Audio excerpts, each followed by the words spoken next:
Hello guys, how are you? I hope you're all doing well.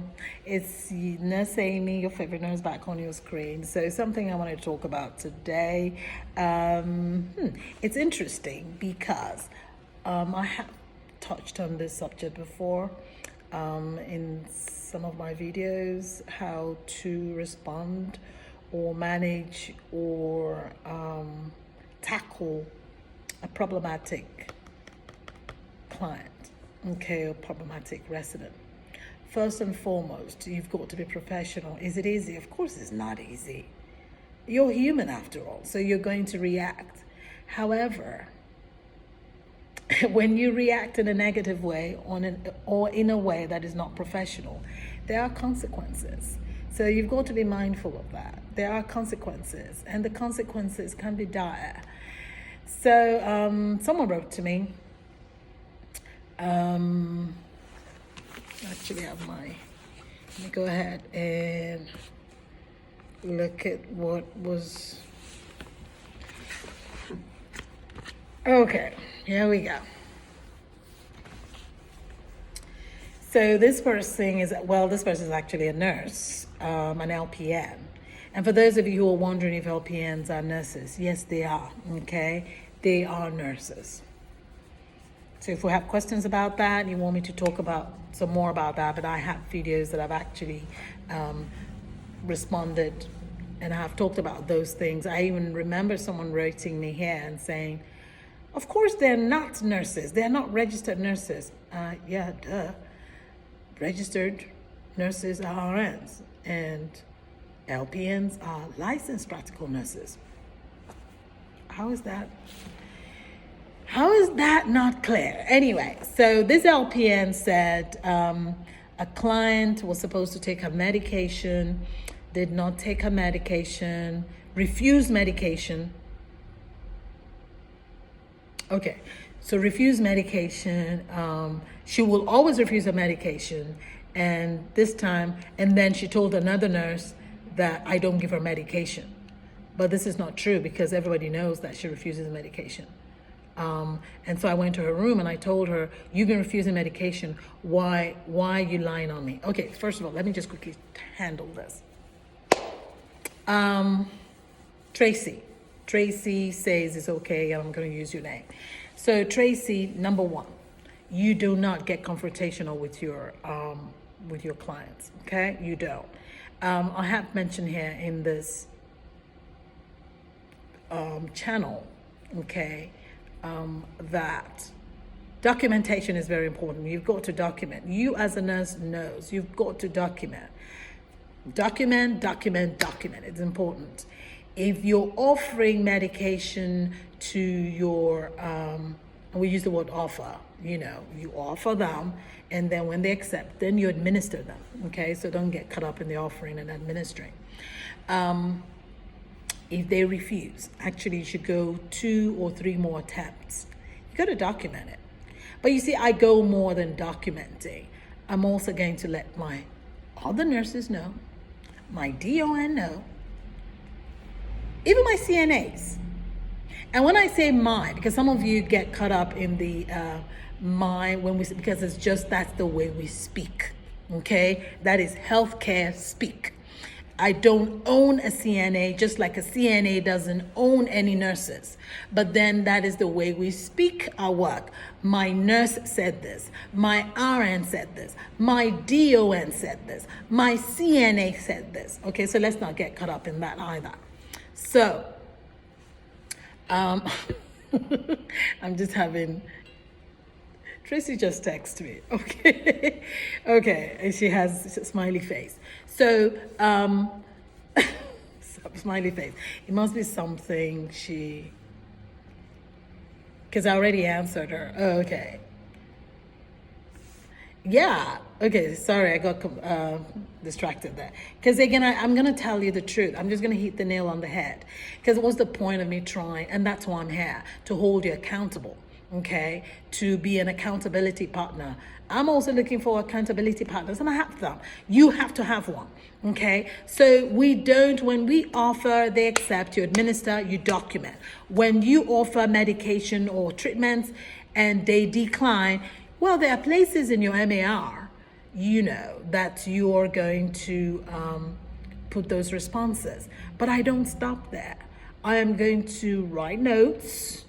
This is second attempt, third attempt. I'm not sure what is going on. And then I'm also going to make attempts to see if another nurse can offer that medication or that treatment. Again, if sometimes other people don't want to do your job, and that's okay. Take it to a supervisor and say, look, I've tried my best. This person is not responding, but I think they need this medication, okay? That also puts you in a good light. So you want to be documenting. You want to be. Now, clients will lie on you, or residents. Maybe lying, it could come out of confusion. I don't know. Or maybe they just don't like you. I have worked in places where patients didn't like me for whatever reason. It could be the color of my skin. It could be the way I speak. It could be because I am always smiling and they think, oh, well, I don't like it. Why she was happy? I don't know. It could be the color of my scrubs. Nobody cares. Everybody isn't going to like you, just like you don't like everybody. Okay? Keep it moving. It's not personal.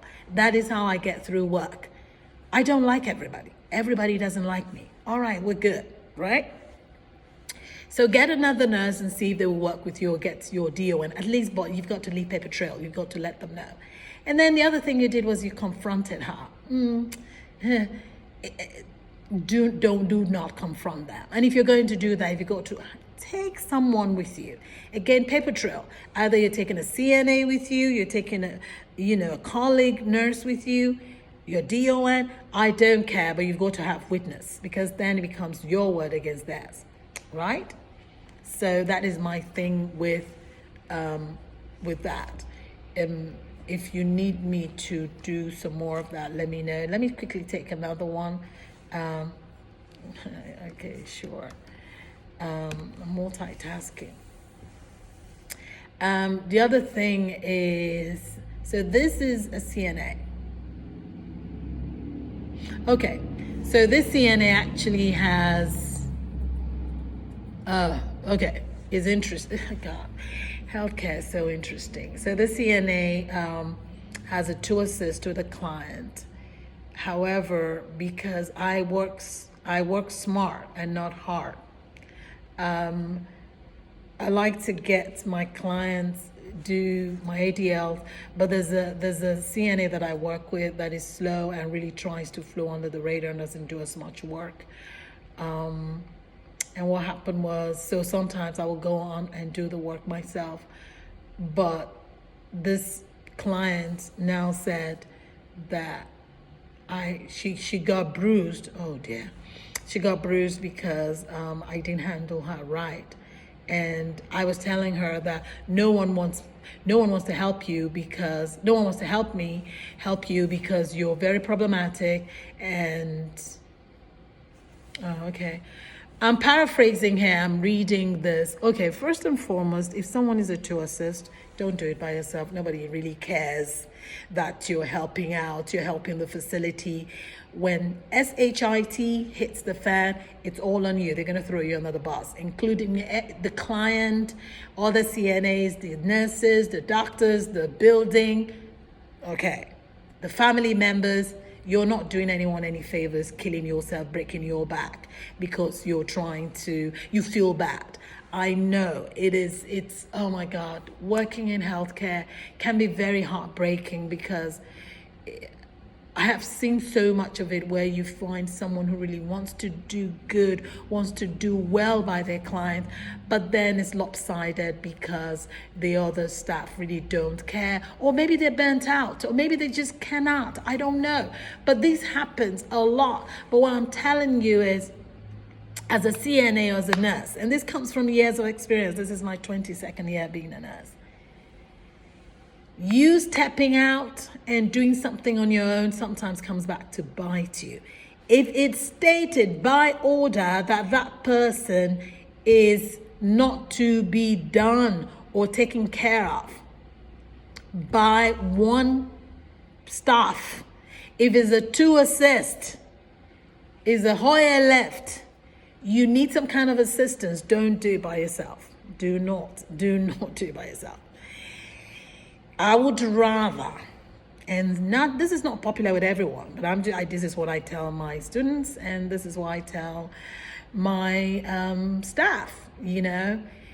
If you cannot get the help you need, we're just going to write it and say, hey, look, we could not get to this, we could not do it. It's better than trying to do it and somebody falls. If there is a fall on my shift by a CNA trying to, look good, and this, again, I think I've said this a lot on this channel. I'm not a big writer upper. I really don't write people up that much. For me to write you up is either you're sloppy, you're rude, you don't care, or you're stupid. Okay, I use the word stupid because, again, I would have told you things not to do and you're just like, nah. If I'm working a shift with you and for whatever reason you got someone had a fall, and I see that part of their care plan is they have to be a 2 assist, I'm writing you up. Because, and I've had people come to my class like, well, if I don't do it, they will write me up. I will write you up more if you did it than if you didn't do it. If you didn't do it, there's a reason why. Okay. I'm one of those nurses that would quickly try if I can help you. But then there are things that I cannot leave my work to do your job. We just have to find a way to make it work. And thankfully, I get along with my CNA. I really do, because I'm big on team effort. Team effort makes the work go smoother, and it's so much easier on everyone, So to tackle this, you're already wrong. What's her name? Okay. All right, so we're not going to use her name because I write to these people who write to me, and she's like, I'm not going to use her name because I didn't get any confirmation for that. But you're wrong. If it's a 2 assist, you do it yourself, you're already wrong. So whatever you say after that is after the fact. You can't blame it on the other CNA who's not helping you, blah, yada, yada, the snow, the bus was running late, the food trade. It doesn't matter. If it's a 2 assist, you're already wrong. Okay, so I'm just letting you know. You might not like what I'm saying, but you're wrong.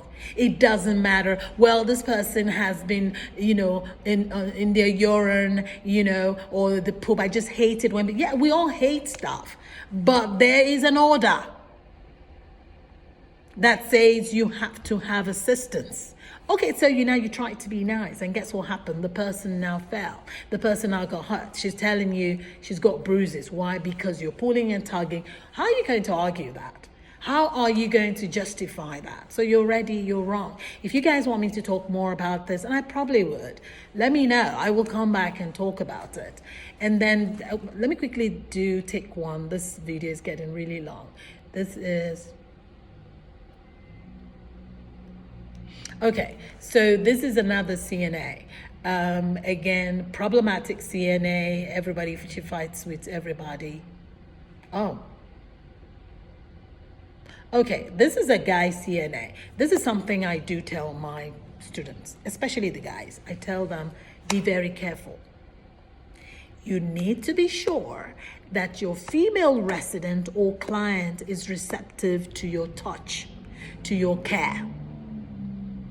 If for whatever reason they look at you a wrong way or you feel uneasy, have a female CNA there, not another male CNA, have a female nurse there. Paper trail. You have got to document. You can actually ask to change assignments. This is to protect you. So what this person is saying here is, I work with a female client. Sometimes she's receptive to my care and sometimes she's not. So, okay, thank you very much. I watched one of your videos that talked about this for male staff to protect themselves. I spoke to my DON, but they will not change my assignment. What should I do? This female nurse sometimes gets very feisty. Sometimes she accepts my care, sometimes she doesn't. I don't want to get in trouble. Okay, very good. Okay, so yes, paper trail. You've told your DON, you've told, and they're not willing to. I don't know why they're not willing to, but you've got to make them understand. Like, hey, look, I don't want to get in. Sometimes you got to speak out. You got to speak up, and you got to speak out. Okay, let your DON know I have requested. And you have to give the reason why I change of assignment, and the reason why your DON is probably not receptive to it, because it's short staff. Because sometimes DON gets overwhelmed. A lot of CNAs think nurses, it's interesting across the aisle. CNAs think nurses are not working hard enough and whatever. And nurses think CNAs are not working hard enough. It's back and forth. This is some age-old problem that's not going away. But you also need to understand on both aisles, we're all human, all right? So we forget things. So you might have told your DON, and maybe when you went to her, she was overwhelmed because she has to deal with the clinical staff and also management. It's a crazy position to be in. You can't even pay me enough to be a DON. That's just too much. There's no amount of payment. It's just too much. So, so what you need to do, paper trail. If you can find, you've got to schedule her care when you can have another female staff spot you, okay, be with you. I would advise you, do not be with this client who's, first of all, she's problematic. Sometimes she refuses your care, sometimes she accepts it. That is danger. Please don't. And let your DON, this time, maybe it was verbal, you need to write. You need to write to your DO and let her be aware how uncomfortable you have become, and if possible, have dates and events and have witnesses. Eventually, your DON is there to effectively manage the floor and the shifts. So, or your supervisor, but whoever, your immediate supervisor, the nurse you're working with, and then your DON.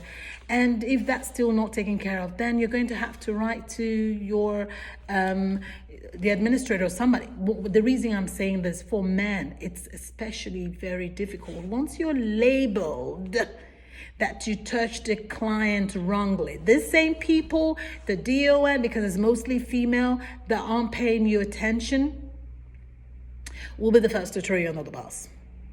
Once a man has been labeled as inappropriately touching a female, God help you, it's not easy to overturn. It's a double standard, okay, moving forward.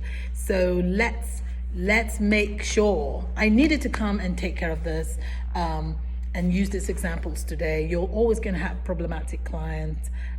You yourself are problematic to some people, so it's the same thing with the clients, and depends on the population of people you're dealing with. They are depressed, they are frustrated, they're forgetful, and sometimes they're just angry because they can't do the things that they want to do. It's not easy being told to stand up, to sit down, to eat, and it isn't. So sometimes I know it's not easy, but put yourself in their positions, okay? When you're overworked, you're short-staffed, and I've worked like this for many years, you get short-tempered. But the truth of the matter is, and there are times when you snap. Hopefully no one witnesses when you snap, because that's when you get in trouble. But I understand sometimes it gets really, really overwhelming. That is crazy. So again, if you want me to talk more about this, you want to share your stories, or you actually want to be featured on this channel to show your experience, I'm actually open to that. Okay, I'm actually looking for people I can interview, or just, come on the channel and let's talk about things that, that challenges us in this health sector, okay? So until I come your way again, please, please, please do not get confrontational with your clients. Do not argue with your patients. Do not get in fights with your colleagues. I think I'm going to do a video about colleagues. Oh, Lord, help us all. Look, you need to understand, some people are just going to be trouble, no matter how much you try. You do you. meaning protect yourself. Some people are going to be happy. It doesn't matter. It really doesn't matter. They're always going to hate. They're always going to hate. You're never going to be able to please them. Why bother? You just keep being successful at what you do. That's what you do. If they bother you long enough, you don't pay attention, they move to the next person who cares. Don't give them the light.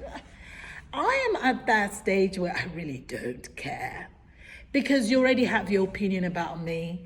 You already have made up your mind about certain things. It doesn't matter what I say. It might not change you. That's why you have trolls. There are people who feel very comfortable behind the keyboard, you know, when they're not seen, and they can just let loose all their unhappiness and their frustrations. That's why bully. So there are those who, that's how they can cope. So, all right, guys, y'all take care. This video is really long, but I'll see you in my next video. Be safe.